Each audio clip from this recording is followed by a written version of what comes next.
E aí, pessoal, tudo bem? Sejam bem-vindos. Hoje eu quero responder a pergunta se os profetas, eles são infalíveis, se eles nunca erram, ou se Deus permite que seus profetas cometam equívocos, tenham falhas.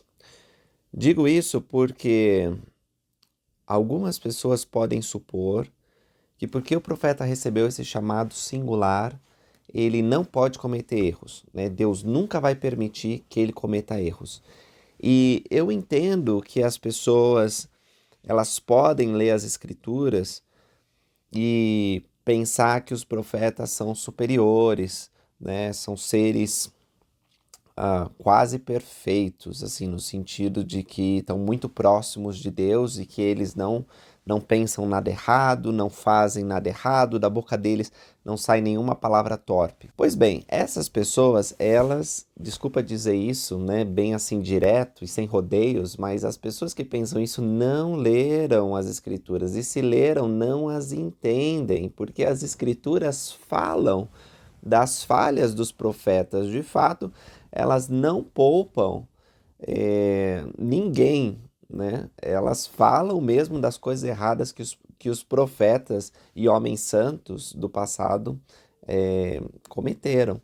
E eu estava lendo o livro de Mórmon, né? Eu comecei novamente a ler o livro de Mórmon, e na página rosto, logo a primeira página do livro de Mórmon, né? Assim que você vira a capa, tem, antes mesmo da introdução, essa página de título. E são palavras que o profeta Joseph Smith traduziu das placas originais. E Mormon, ele escreveu o seguinte: e agora, se há falhas, ou seja, se há problemas, equívocos, erros no livro de Mormon, são erros dos homens. Não condeneis, portanto, as coisas de Deus, para que sejais declarados sem mancha no tribunal de Cristo. Então já tem esse disclaimer, já tem essa advertência logo no começo, porque pode ser que tenha erros, né? Na primeira edição que foi publicada do livro de Mormon, tinha erros gramaticais, às vezes alguma vírgula, ponto, estava faltando, até porque nos pergaminhos originais, né, no manuscrito original, aliás, até porque no manuscrito original não tinha pontuação, eles tiveram que acrescentar isso durante o processo de edição e publicação. Mas a essência, as doutrinas de Cristo que contém o livro de Mormon, não tem erro. E é de fato o livro mais correto da Terra, porque nos aproxima de Jesus Cristo melhor do que qualquer outro livro. Mas eu quero ir mais fundo nisso e quero mostrar algumas citações para vocês. Antes, deixa eu dizer, nenhum profeta clamou perfeição. Nenhum deles, Joseph Smith, Brigham Young, daí em diante até o presidente atual da igreja, que é o presidente Russell M. Nelson, disseram: sou perfeito, confie em mim de modo infalível, tampe seus olhos, tampe seus ouvidos e só siga o que eu estou dizendo. Nenhum deles falou uma coisa assim. Pelo contrário, eles muitas vezes reconheceram que eram homens falhos, e como Nefe, né, no famoso capítulo que é conhecido como Salmo de Nefe, lá em 2 Nefe 4, ele diz assim: que homem miserável sou, e ele fala das fraquezas que ele tem. Então, os profetas, eles têm muitas vezes esse sentimento, porque eles têm um chamado extraordinário, eles têm uma missão especial que foi dada por Deus. Mas eles são homens e mulheres sujeitos às mesmas debilidades e fraquezas que eu e você. Estão inseridos dentro de um contexto histórico-cultural. Então, às vezes você está lendo a Bíblia e você pode ver que alguns homens e mulheres, mesmo que tinham a crença no verdadeiro Deus, às vezes acreditavam que a Terra era plana, outros acreditavam na influência dos astros. Então tem uma série de coisas que não eram corretas, que não eram verdadeiras, mas pela luz e entendimento que aquela sociedade tinha, é compreensível pensar que esses homens e mulheres, ainda que tinham recebido o evangelho de Jesus Cristo, estavam sobre a influência desses aspectos da sociedade de seu tempo. Então, é errado você pensar que por uma pessoa ter se convertido ao Evangelho de Jesus Cristo, ela está isenta de qualquer tipo de erro. Isso não existe. Todos aqueles que foram batizados na Igreja de Jesus Cristo têm o desejo de tomar sobre si o nome do Salvador. Mas veja, não significa que tomaram por completo, não são perfeitos ainda. A igreja existe para o aperfeiçoamento dos santos. Se apenas o evento do batismo e da concessão do Espírito Santo já te tornasse perfeito, não precisava da igreja, né? Aliás, você já podia ser exaltado direto, nem precisava aqui do teste mortal. Mas não, nós somos batizados para a remissão dos nossos pecados, para conservar essa remissão, nós precisamos dia a dia guardar os mandamentos. Então é um processo que nós, que não temos chamados de destaque na igreja, e para aqueles que estão na liderança da igreja, é o mesmo.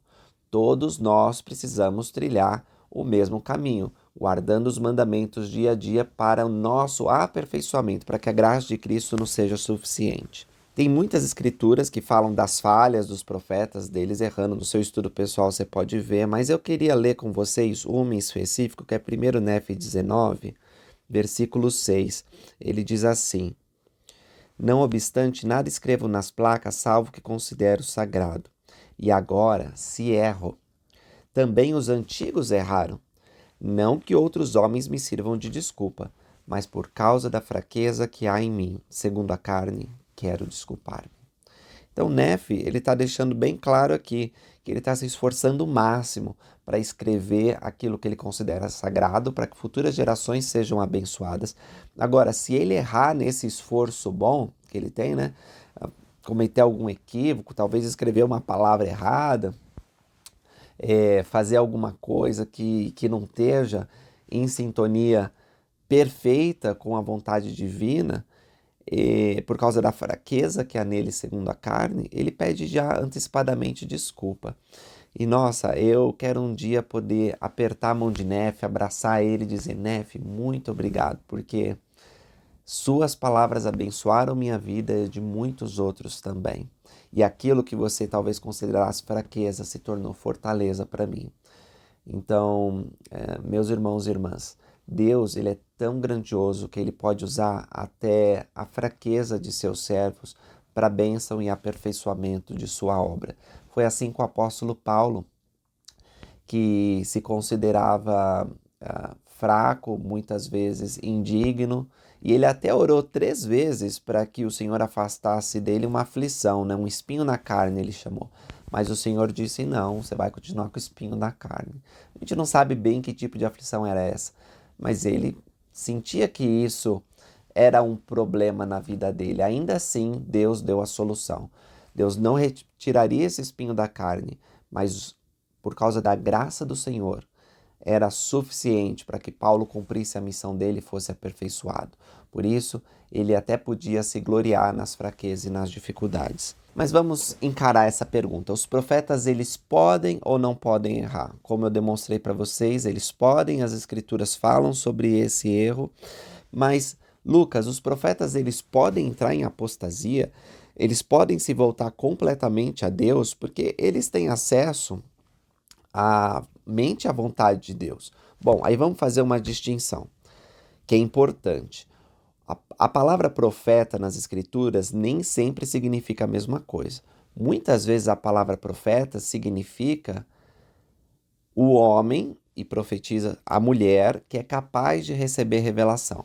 Então, eu sou um profeta para a minha própria vida, porque com humildade eu posso dobrar os meus joelhos e perguntar a Deus qual caminho eu devo seguir na minha vida. Por exemplo, recentemente, depois de orar, ponderar e pensar muito e considerar muitas opiniões de amigos e da família, recebi a revelação de que eu tenho que voltar para o Brasil, né? E eu estou aqui nos Estados Unidos, tenho a oportunidade de ficar mais tempo, porque depois do mestrado eu posso trabalhar por 1 ano e posso também aplicar para outros tipos de visto e que me possibilita ficar nos Estados Unidos até de modo permanente. Mas, apesar de muitas pessoas acharem loucura, eu senti que eu tenho que voltar para o Brasil. Então, esse é um tipo de revelação pessoal. Eu fui o profeta para minha própria vida. Um bispo pode ser o profeta para sua ala, um pai pode ser um profeta para sua família, mas quando nós falamos profeta, normalmente nós estamos querendo dizer não apenas o espírito de profecia e revelação que todo membro que é batizado pode desfrutar porque tem a companhia constante do Espírito Santo. Nós estamos normalmente nos referindo às autoridades da igreja, os apóstolos, a primeira presidência e o profeta, que é o presidente da igreja. Os apóstolos e os conselheiros na primeira presidência são profetas, videntes e reveladores. Nós apoiamos toda a conferência. Inclusive, nós vamos ter uma conferência agora, daqui a pouquinho, né? Esses homens não são infalíveis. Têm um chamado maravilhoso. Eles seguem aquele que é infalível, aquele que é perfeito, que é o Senhor Jesus Cristo. Eles testificam do nome dele, mas eles cometem erros, né? E se você estudar a história da igreja, você vai ver que pelo menos 12 membros do Quórum dos 12 Apóstolos se encontraram em uma situação tão ruim que tiveram que ser afastados, excomungados da igreja. E perderam a posição e privilégio não apenas no Quórum dos 12, mas como membros da Igreja de Jesus Cristo nos últimos dias. E alguns se perverteram totalmente, né? Ficando bem afastado dos padrões estabelecidos por Deus. Nós vemos também nas Escrituras, Judas, um apóstolo do Senhor Jesus Cristo, o traiu. Nós vemos Balaão, que preferia riquezas desse mundo em vez de seguir a orientação de Deus. Tem muitos exemplos, infelizmente, nas Escrituras e na história da igreja, de homens que não perseveraram até o fim. Mas o presidente da igreja ocupa uma posição especial. Eu vou falar isso mais para o final do vídeo. Eu não acredito que Deus permitirá que o presidente da igreja desvie o reino de Deus estabelecido nesses últimos dias do seu curso divino. Isso não significa que o presidente da igreja deixa de ser um homem com suas fraquezas, falhas e opiniões às vezes distorcidas. Isso não significa que ele é infalível em qualquer aspecto, mas significa tão somente, como eu vou explicar para vocês mais para o final, que não faz parte do plano de Deus que seu profeta, o presidente da igreja, cometa equívocos com relação à doutrina pura, em preparação à segunda vinda do Messias. Ele tem o direito e a responsabilidade de conduzir a igreja sendo guiada pelo próprio Senhor Jesus Cristo. Tem uma citação do elder Dieter F. Uchtdorf, deixa eu ver se eu consigo localizar aqui.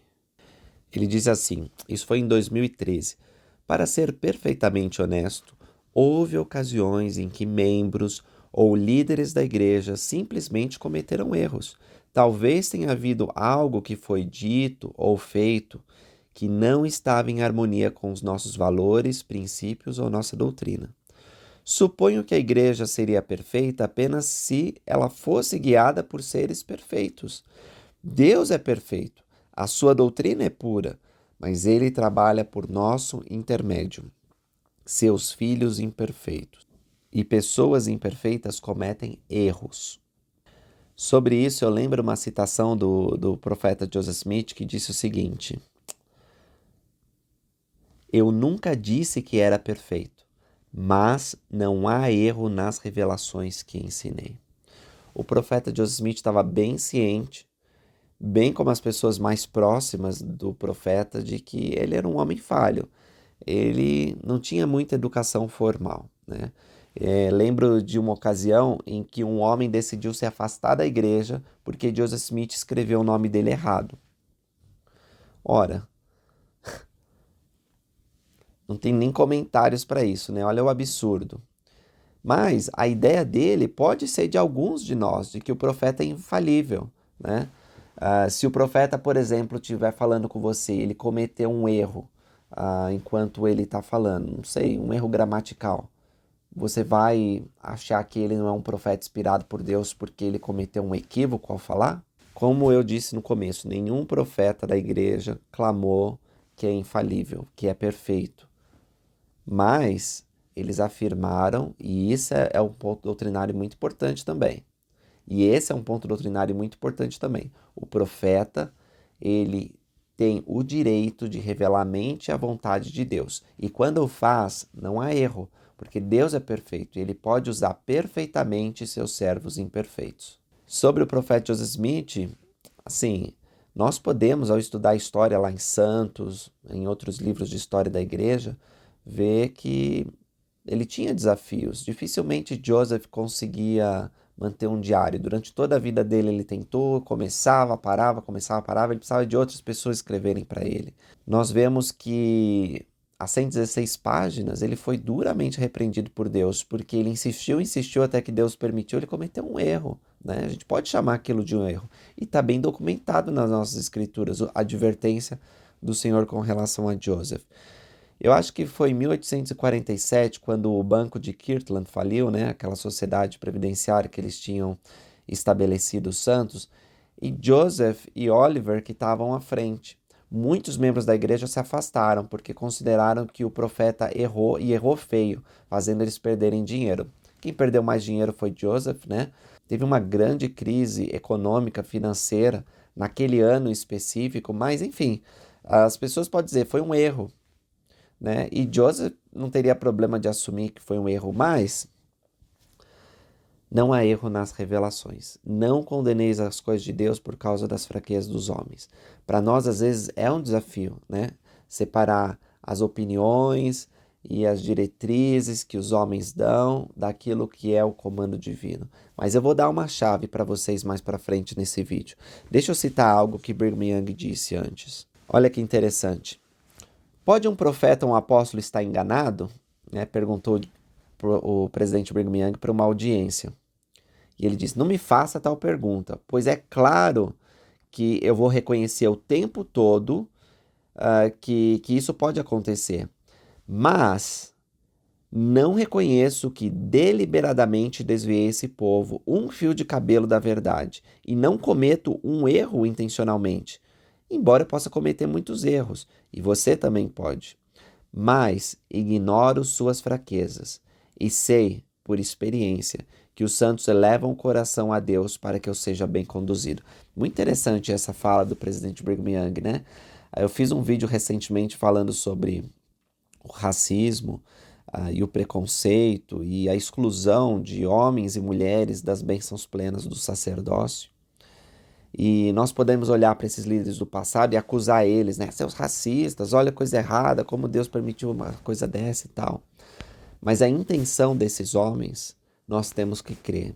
Por as coisas que estavam escritas, não apenas por eles e pelo povo que conviveu com eles, que eles procuravam fazer o certo, que eles procuravam fazer o melhor.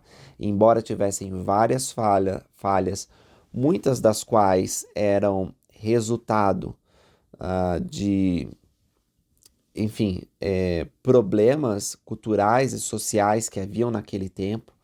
Eu demonstrei para vocês naquele vídeo mesmo que a Suprema Corte dos Estados Unidos, o Congresso americano, era muito racista, muito preconceituoso, e a gente vê um pouco disso reproduzido nas pessoas, mesmo membros da igreja que viviam naquela época. Um pouco não, né? Muito. Então, acho interessante essa citação dele, a gente ponderar, porque ele estava procurando fazer a vontade de Deus, nem sempre conseguia, né? Talvez está sintonizado ou escapar das vicissitudes ou enfim, eu lembro uma ocasião, isso foi contado não é tão recente assim, eu acho que já faz alguns anos que o Elder Cook contou numa conferência geral, não separei aqui para vocês, mas ele disse que Brigham Young, ele deu um discurso bem inflamado, bem assim intenso, sobre como eles deviam lidar com a pressão dos Estados Unidos, né? Que eles deveriam pegar em armas e entrar em guerra, porque realmente os Estados Unidos não ajudavam a igreja naquela época. Era um governo que considerava os mormons, como era chamado, como a escória da sociedade. Mas depois, algumas horas apenas depois, Brigham Young veio e disse, quem falou de manhã foi o irmão Brigham Young, agora quem vai falar é o presidente da igreja. E ele deu um discurso completamente diferente. Meus irmãos e minhas irmãs, nesse ponto eu quero dizer para vocês que Deus, ele está ciente dos assuntos de seu reino. E ele tem uma maneira de corrigir seus líderes. Portanto, nós não precisamos ficar preocupados com o destino da igreja e com as instruções que o presidente da igreja e o Quórum dos 12 Apóstolos nos passam, porque eles procuram a vontade do Senhor. São homens idosos que poderiam estar descansando, podiam estar viajando, muitos deles curtindo a aposentadoria, mas não, estão dedicando a vida e querem dedicar a vida até o último suspiro para o reino de Deus. Então, eles têm a melhor das intenções, têm suas opiniões que são diversas, mas eles procuram conselho com os outros e, principalmente, oram a Deus para que derrame seu Espírito sobre eles e possam ser conduzidos. Então, nós podemos confiar que eles estão fazendo o melhor e nós podemos fazer também. Não precisamos ficar procurando falhas neles, mas se alguma falha for manifesta, nós podemos continuar orando para que Deus os corrija e para que Deus os abençoe. E tenho certeza que Deus, ele vai fazer a correção necessária. Quero ler uma citação do Elder Ballard, né, o presidente interino do Quórum dos 12 Apóstolos hoje, que ele deu na Universidade de Brigham Young há vários anos atrás. Disse assim: é importante lembrar que eu sou uma autoridade geral, mas isso não faz de mim uma autoridade em geral, ou seja, sobre todos os assuntos que existem. Minhas experiências de vida e meu chamado me permitem responder certos tipos de perguntas. Existem outros tipos de perguntas que exigem um especialista em um assunto específico. Isso é exatamente o que eu faço quando eu preciso de uma resposta para essas perguntas. Eu busco a ajuda de outras pessoas, inclusive as que têm graduações e especializações nesses campos.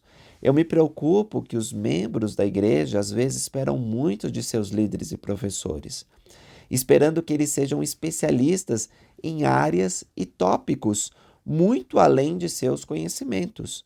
O Senhor chamou os apóstolos e profetas para convidar outras pessoas a virem a Cristo, não para obter graduações avançadas em outros campos que possam ser úteis em responder todas as perguntas que temos sobre as Escrituras, história da igreja e etc.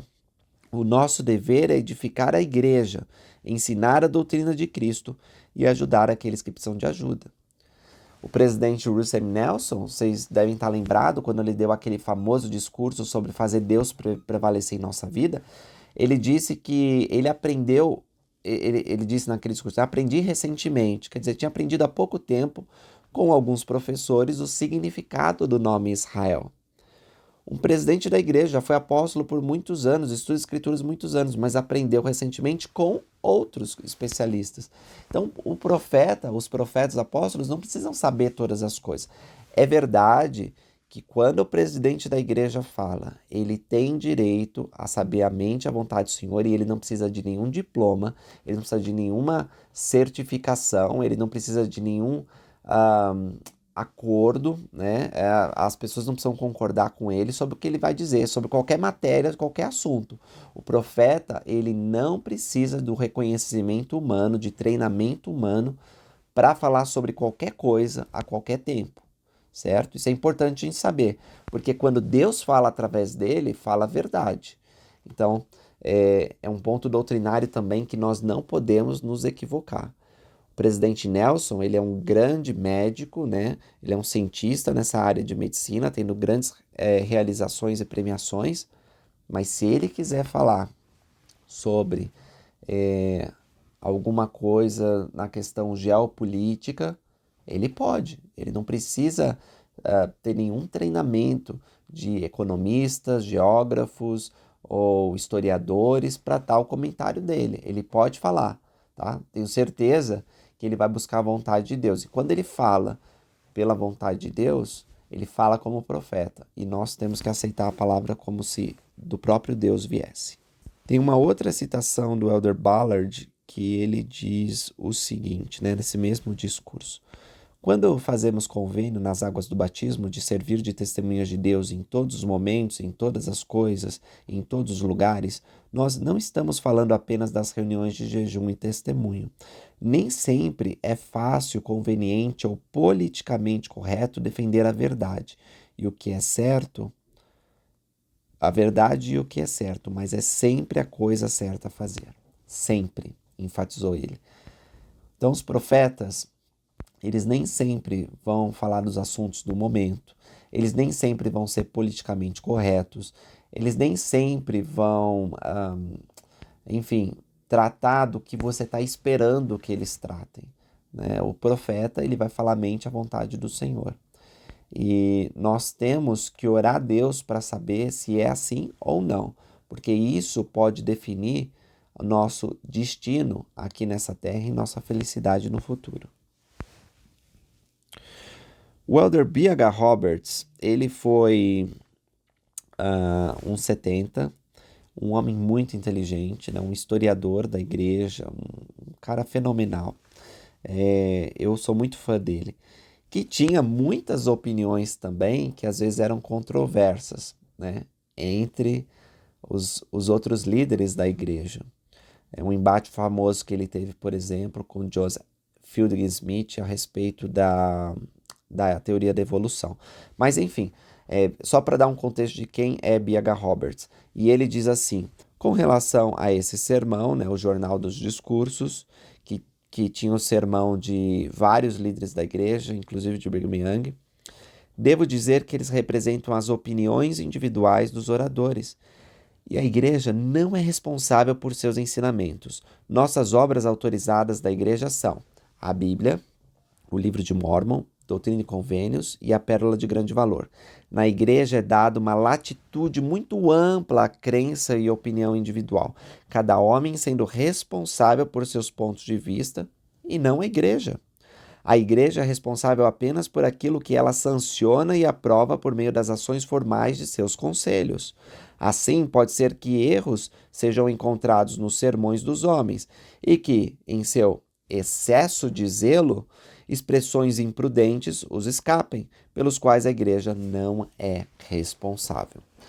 Então, pode ser que você participe de um devocional com uma autoridade da igreja e ele fale coisas que são o ponto de vista dele, a opinião dele, né? Mas que não são doutrina da igreja. Você vai ser grato por esses homens que são experientes, que procuram fazer o melhor, que têm boa disposição em responder perguntas, está compartilhando seu ponto de vista, mas você não pode usar aquilo como doutrina da igreja. E nem ele tampouco vai usar aquilo como doutrina da igreja. A doutrina da igreja, meus irmãos, é o que está nas obras padrão que foram citadas, esses 4 livros sagrados, Bíblia, Livro de Mórmon, Doutrina e Convênios, Pérola de Grande Valor, são também as declarações e ações formais da primeira presidência do Quórum dos 12 Apóstolos. É a voz unida da primeira presidência do Quórum dos 12 Apóstolos que estabelece a doutrina. Lembra que o presidente da igreja tem uma posição especial. Ele é o profeta e revelador de Deus. Embora todos os outros sejam profetas, videntes e reveladores, né? Primeira presidência e o Quórum dos 12 Apóstolos, só o presidente da igreja pode usar todas as chaves do sacerdócio. E isso significa que ele é o oráculo principal de Deus e que ele pode estabelecer a doutrina, corrigir, estabelecer ordenanças, o que pode, o que não pode nos procedimentos da igreja. Ele vai receber a mente à vontade do Senhor, vai revelar e isso vai ser votado na primeira presidência, no Quórum dos 12 Apóstolos e é apresentado à igreja. Por exemplo, a família Proclamação ao Mundo é um documento no qual a primeira presidência e o Quórum dos 12 Apóstolos estão unidos. Então aquilo é a doutrina da igreja, aquilo é uma revelação para a igreja. Outras ações que um apóstolo individualmente talvez venha tomar, ou uma fala que ele tenha, não significa que aquilo é doutrina da igreja.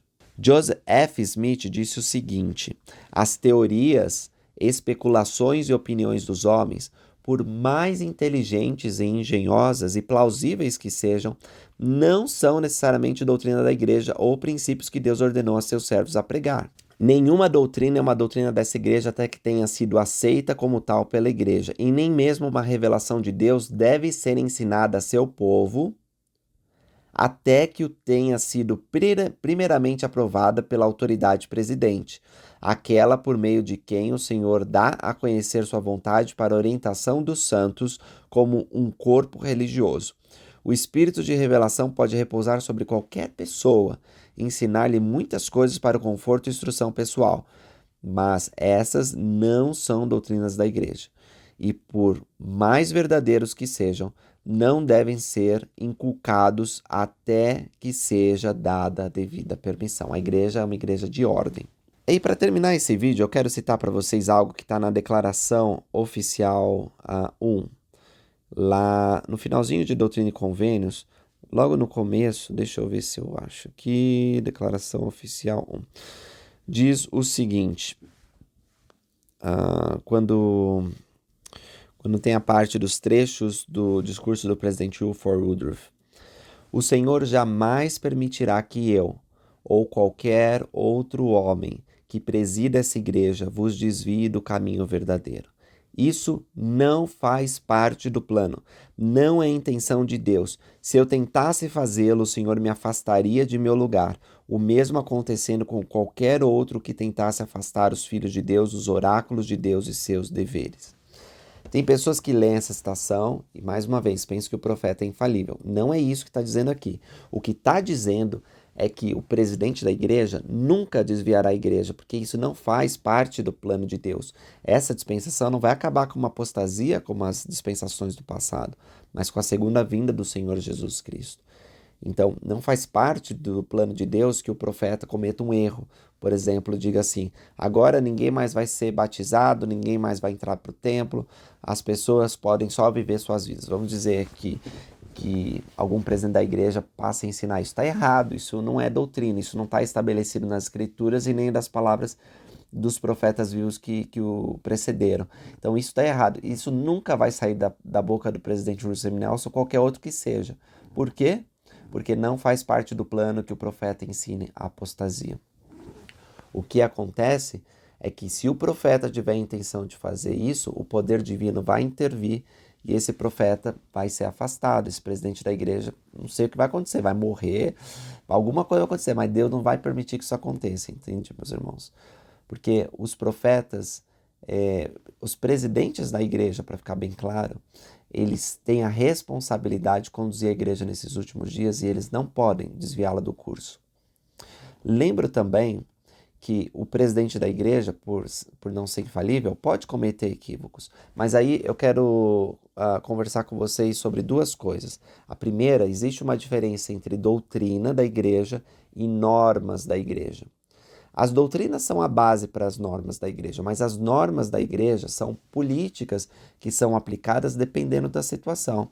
Então, por exemplo, havia no passado uma norma da igreja que pessoas viúvas não podiam participar de oficiar certas ordenanças dentro do templo. Essa norma deixou de existir. Hoje existe a recomendação de que pessoas solteiras podem ser chamadas para cargos de liderança, como conselheiro de bispo, conselheiro de estaca, sumo conselheiro. Você não precisa estar casado para isso. Existem alguns poucos cargos que você precisa estar casado, como bispo, presidente de estaca. Mas os outros podem ser ocupados por pessoas solteiras. Algo que não estava tão claro no passado, mas a norma de igreja estabeleceu. A norma da igreja dizendo que os rapazes podem sair de missão com 18 anos. Antigamente não tinha essa norma, né? Na minha época era 19 anos para a maioria dos rapazes. Então, essas coisas mudam. E isso vai de acordo com a experiência e boa vontade do presidente da igreja, seus conselheiros e do membro dos Coros 12 Apóstolos. Mas isso não são doutrinas da igreja.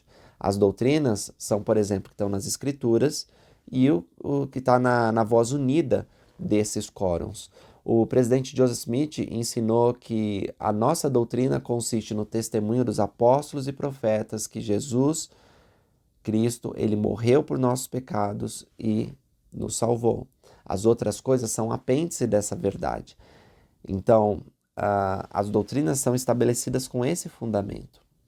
É importante a gente distinguir isso porque alguma coisa na norma da igreja pode ir contra aquilo que nós pensamos ser melhor.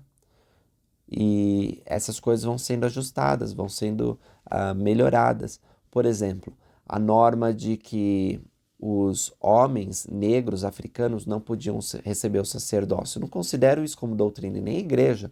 Nunca foi canonizado como doutrina, nunca foi votado como revelação. Tanto é que vários presidentes da igreja, nessa época de restrição, permitiam que negros de Fiji ou da Austrália, eles podiam receber o sacerdócio. Quer dizer, só porque negros africanos, né? Foi um equívoco, foi um erro. E um erro que foi cometido e perpetuado, mas que felizmente acabou, porque aí sim Deus deu uma revelação dizendo que isso estava errado. E foi isso em 1978, quando o presidente Kimball, unido com seus conselheiros e o Quórum dos 12 Apóstolos e demais autoridades gerais, soube que essa era a mente e vontade do Senhor. Então, há uma grande diferença quando foi estabelecido essa restrição de quando a revelação vem. Porque quando foi estabelecida a restrição, não havia voz unida da primeira presidência do Quórum dos 12 com relação a isso. Eu falei para vocês no meu vídeo anterior sobre essa questão, que Orson Pratt, ele era totalmente contra essa ideia. Enfim, esse é só um exemplo. O que eu quero dizer para vocês é que quando o profeta, seus conselheiros e o Quórum dos 12 Apóstolos determinam a doutrina, ela vem de Deus e é verdadeira. As normas estabelecidas que devem ser seguidas, de vez em quando mudam. E isso está de acordo com as circunstâncias atuais. Vocês lembram? Houve uma época em que os filhos de casais homossexuais, eles não podiam ser batizados na igreja até que tivessem 18 anos de idade. A intenção dessa norma, como explicou o presidente Nelson, era que as famílias não fossem divididas, né? E que essas crianças, eles não ficassem confusos, porque estão indo na igreja, estou aprendendo que o casamento é entre homem e mulher, mas os meus pais ou minhas mães, eles estão vivendo diferente. Bom, mas eles viram que isso causou muito sofrimento a algumas famílias e alguns anos depois, não sei se foi 3 ou 5 anos, a norma mudou e eles puderam ser batizados desde que tivesse autorização dos pais. Então, essas coisas elas vão mudando e não é porque os profetas erraram, né, necessariamente. Você pode até julgar, foi um erro aquilo que aconteceu. Talvez até seja, né? Eu não vou determinar se erro ou não nesse sentido, mas ainda que tenha sido um erro, não foi um erro doutrinário, porque isso nunca foi estabelecido como doutrina. Deu para entender a diferença de norma e doutrina? Acho isso muito importante da gente compreender. É fácil para pessoas que estudam normas, que estudam direito, como eu, entender que não toda regra, toda norma, toda lei tem o mesmo peso ou as mesmas consequências, mas para uma pessoa que seja leiga no assunto, talvez é um pouco difícil de entender.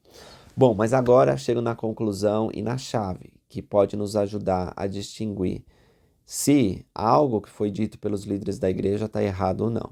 E a chave foi dada pelo Elder Bruce McConkie, eu não lembro da citação exata, mas eu vou dar para vocês. É a seguinte: se você tiver o espírito de profecia e revelação, você não vai ser desencaminhado. Porque quando o profeta fala pelo Espírito, você tem que receber pelo Espírito. E se você sabe que o profeta está falando a mente e vontade do Senhor, não há dúvidas de que aquilo é verdade, que você deve seguir. Então, sempre que ouvir as autoridades da igreja, os profetas, apóstolos, procura ter o espírito de revelação. Tenho certeza que eles se empenham para buscar a revelação. E nós podemos buscar também. Eu já compartilhei uma experiência aqui do presidente Eyring e eu quero repeti-la. Ele estava servindo como líder de uma estaca, ele ainda não era apóstolo, e veio uma autoridade visitar para uma conferência de estaca. E ele lá no púlpito começou a achar estranho, porque essa autoridade geral começava a mudar de assunto, né? Sei lá, não quais eram os assuntos, mas falava de dízimo, e depois mudava para a lei da castidade, e depois mudava para seguir o profeta. E ele não entendia bem por que essa mudança de assunto estava acontecendo. Ele pensou, bom, eu sei que essa autoridade geral tinha uma viagem na Europa, e ele voltou, e ele deve estar muito cansado. Então ele só está falando para cumprir designação. Mas de repente, e felizmente isso aconteceu, ele começou a perceber a audiência e começou a perceber que aquela autoridade geral, sendo conduzida pelo Espírito Santo, em vez de buscar fazer um discurso para ser considerado um grande orador, um grande mestre em Israel falando, estava mais preocupado em abençoar a vida daquelas pessoas. E quando ele falava de um tópico, abençoava um grupo, e quando falava de outro, abençoava outro grupo naquela mesma audiência, naquela mesma congregação. E ele então ficou muito grato por aquele irmão estar procurando fazer a vontade do Senhor. Às vezes nós pensamos que um líder da igreja errou. Nós devemos ter cuidado com isso, meus irmãos. Eu já vivi suficiente na igreja para ver que quando eu penso que um líder erra, geralmente o argueiro está no meu olho. E eu estou tentando tirar o cisco do olho dele. Nós não podemos firmar a arca. Nós não podemos tentar fazer o papel de bispo se nós não somos bispos. Nós não podemos tentar fazer o papel da presidência da Sociedade de Socorro se nós não somos presidente da Sociedade de Socorro. Ah, mas essa irmã está cheia de falhas. O senhor não devia ter chamado ela. Cuidado para não dar conselhos para o senhor, porque ele sabe quem ele chama, ele conhece. Apesar das fraquezas, ele pode abençoar aquela pessoa. Eu lembro que quando eu era jovem, a Estaca decidiu, em vez de fazer acampamentos por ala, fazer acampamentos por idade. Então, os jovens de 14 anos seriam reunidos independente da ala que fossem. Os jovens de 16 iam ser reunidos independente da ala que fossem. E nós, da nossa ala, que eram muito unidos e amigos, nós ficamos revoltados com aquilo. E exigimos que o nosso presidente dos rapazes marcasse uma reunião com o presidente da Estaca para mudar essa história, porque que coisa errada eles estavam fazendo. O presidente da Estaca era muito paciente e bondoso, porque de fato ele foi conversar com a gente. O presidente da Estaca é o presidente Givaldo Nascimento, que hoje é o patriarca da Estaca Santos. Não sei nem se ele lembra disso, né? Mas o fato é que ele foi lá, nos ouviu pacientemente, e a conclusão foi que o acampamento não mudou. O acampamento foi por idade. E foi um acampamento maravilhoso, foi muito legal e eu tenho boas recordações. E olha que interessante, o acampamento por idade acabou sendo o padrão, porque o FSY, né, que nós temos no Brasil, baseado no IFY, ele é por idade. As companhias são formadas com idade, independente de qual unidade da igreja você vem. Então, é o melhor que nós temos visto que acontece. E eu logo aprendi, ok, não devia ter tentado mudar essa ideia, porque os líderes procuram inspiração, eles procuram agir da melhor forma. Então, meus irmãos e irmãs, convido vocês a entenderem esses princípios. Esses homens e mulheres chamados para liderar Israel nesses últimos dias podem conhecer a mente e a vontade do Senhor. E eles têm falhas. Todos nós temos. E alguns, talvez, dos nossos líderes vão fraquejar, vão cair e vão até sair da igreja. Isso acontece. Mas nós precisamos orar por eles. Nós precisamos levantar o braço, não apenas simbolicamente nesse gesto, mas também arregaçar as mangas para ajudá-los no que for necessário.